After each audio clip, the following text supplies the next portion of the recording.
Welcome po sa panlasa ni Kuya Jay. Ngayon po ako po ay namalengke, kasama ko po si Ate Gina. Bumili po ako ng tahong. Ito po sa palengke. Palengke ng Kalumpit. Sa palengke ng Kalumpit. Siyempre, bago natin lilinisin natin, tatanggalin natin to. Saka siyempre, sibuyas, bawang, luya, sayote. Paborito po kasi ng anak namin to na si Juliana Pate. Ang gusto niya, lutong tinola. Kaya tara na po, magluto na po tayo. Yan po, siyempre, babanlawan po natin. Tapos tatanggalin po natin ang mga ganito, yung mga buhok-buhok niya. Ayan po, ganyan pong kalalaki tahong na nabili natin sa bayan ng Kalumpit, sa palengke po. Gigisa na po natin ngayon. Yung bawang. Yung bawang. Papalabasin lang po natin yung aroma ng bawang. Siyempre, ang bango-bango na niya, oh. Saka yung sibuyas. Caramelize lang po natin ng konti yung sibuyas. Ayan, sumunod naman ang luya. Siyempre, ang sobrang bango niya, siyempre, ang pagluluto ni Kuya Jay may halong pagmamahal. Ngayon naman po, lalagyan na natin yung tahong.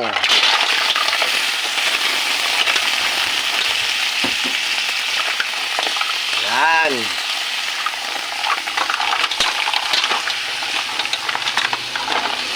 Lutong tinola po yan.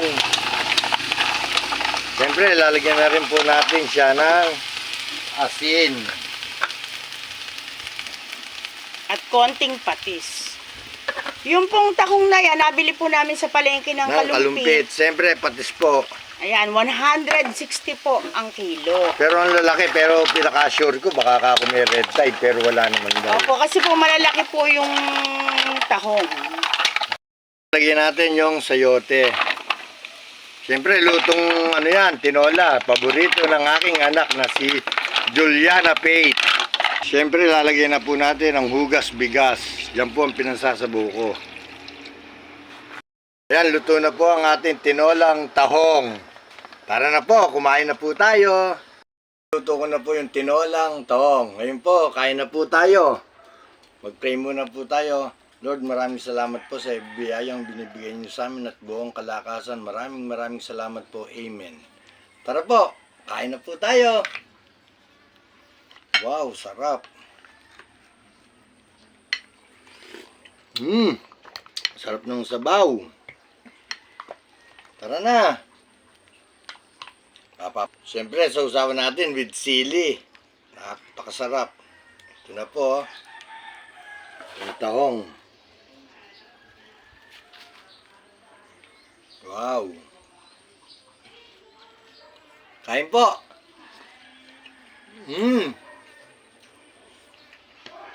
Ang sarap, manamis-namis siya.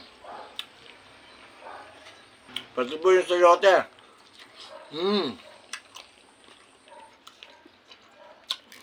Ang lalaki po, ha. Kasabayan nyo na po ako sa pagkain. Tara po. Ang sarap. Tara po ang luto. Ito po, may walay na po sa kanyang shell, ha. Kain na po, ha. Sarap.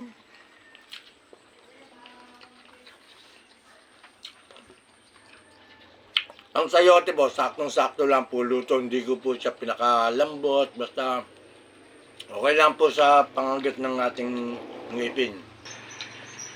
Ayan po. Sarap. Pinagpupusan po ako sa anghang.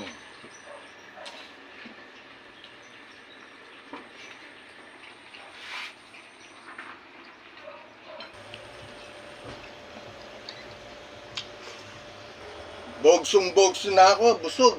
Ang anghang pa ng sausawan ko, kaya saktong-sakto pinagpawisan ako. Saka nga po pala, sa susunod, abangan nyo naman susunod natin lulutuin na sa panlasa ni Kuya Jay. O, paano po? Babay na po. I love you po.